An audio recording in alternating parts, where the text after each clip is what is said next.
কাট। আসসালামু আলাইকুম গাইস, আশা করি সবাই ভালো আছেন। তো ফাইনালি আইলাম ধান কাটবার নিবে।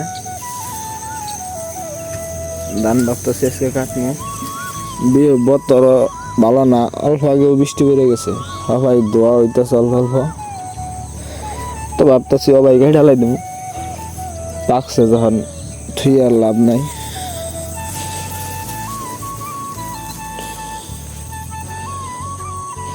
ব্রেকে কাটা আরম্ভ করে দিচ্ছে, ওই যে উনু কাটতেছে আজকে কামলার নিচে। দেখি কোন তুরি কাটা হারি। বতরটা অল্প ঠিক থাকলে বাদা, খালি যদি টিকা রোদ তুলতো তাই মোটামুটি ধান কাটা অল্প টিকা ভালো লাগতো। বৃষ্টির মধ্যে ধান কাটা ভালো লাগে না। ওই যে আমি মনে কাটপার দিয়ে থইছি, একটা আল্লাহ বানিয়ে কাটতে থাকে, আমি ওইখান দিকে আহি।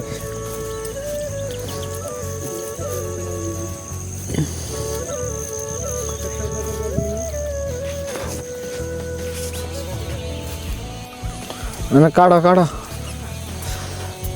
হবাই এক আটি কাটে কাটে শেষ জন্য ধান পরে দিয়ে মেলা নে কাম হারছে। তুমি তো কাটা হবে না তাহলে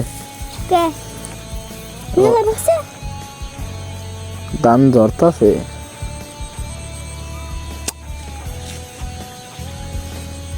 এবারে কাটা ওকে টান দাও না।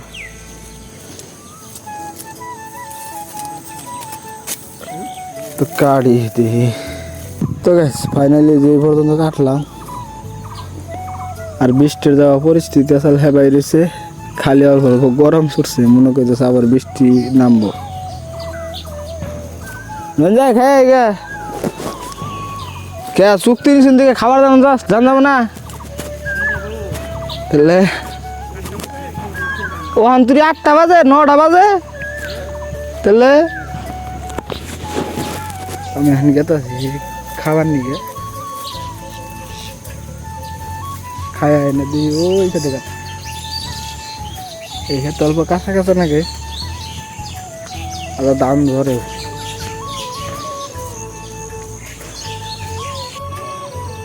তো গাইস ফাইনালি আমার এই পর্যন্ত কাটা শেষ।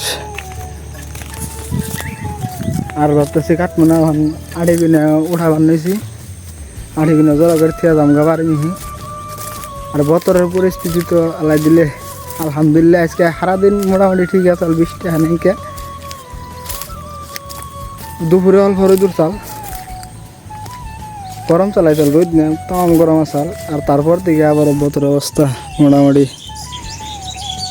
এই কালো কালো মেঘ। তো ওই জন্য ওই পর্যন্ত রয়েছে, ভাবছি কালকে কাটবো, আজকে তখন দেয় গেল গা, আজকে আর কাটবো না। এই আড়ি কিনা জড়া করতে করতে মোটামুটি আমার মাগরিবের আজান পার হয়ে যাবে।